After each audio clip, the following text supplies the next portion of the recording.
We're at the Punzi Grange on a beautiful April day, and we're going to talk about getting started in your garden early, getting a jump start using garden row covers. Now, if you're not familiar with garden row covers, let me tell you a little bit about them. They're made out of Rime, which is a spun polyester. Now, if you go to a garden shop or a garden center and you're looking to buy it, you might see it look something like this, packaged like this, or sometimes it's packaged loose and is wound up in a ball. And so to give you an idea what it looks like, as you can see my hand through the fibers.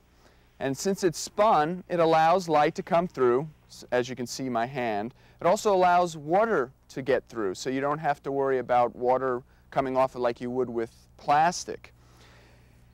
And what's great about this, not only that it heats the air around your plants 10 to 15 degrees, but it also will protect your plants from insects, marauding insects like root maggots on your cabbage or on your radishes, or if you have caterpillars that attack some of your plants, or if you have, say, carrot flies.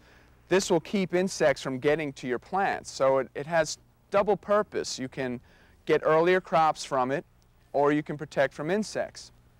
Now, these garden row covers are often they're so light that a lot of people will just put them over their plants, but I like to use some sort of a structure. And I'm going to show you one of my tricks for growing tomatoes, peppers, and eggplants. Since they really like heat, even when you put them out in late April, you can get an early start and warm them up real well. And what I do is use wire cages, similar to the cages that you might use to grow the tomatoes in, round. You want to make sure that they have 6-inch holes, something that you can get your hand through. As you can see, I can put my hand through here. That way, once the garden is planted, once the plants are in, you are able to access them, weed, prune, pinch. Now, instead of putting the cage together in a circle like you would normally for a tomato, what you're going to do is you're actually going to cut them so that the ends, cut them down the center so the ends have little tips on them. And they're going to be important in stabilizing them when you put them into the soil. Now, I'll show you. We're going to put them down like this. Going to get them right in there, stick those wires down in, nice and solid. Come to the other side, do the same thing. Now these pieces are about 4 to 5 feet, depending on how high you want this arch. And then we come down and we put the next one in right next to it. Stick that in. Get on the other side. Now what's really neat about this is that as the tomatoes come up, they're actually going to grow right through the cage.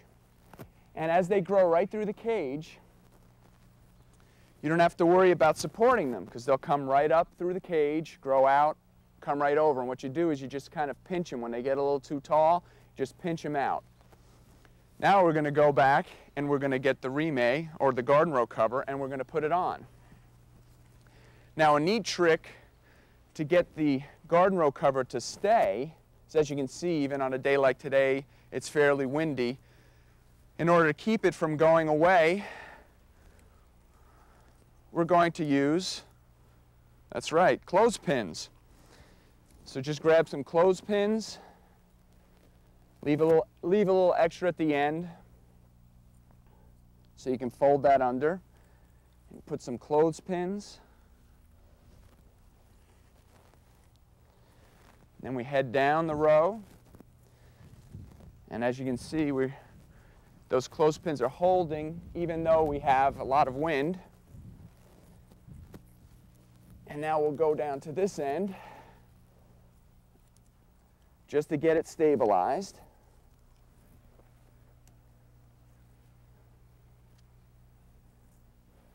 And then we can take a rock and hold the ends down, and we can go back through, put more clothespins on to make sure it stays stable.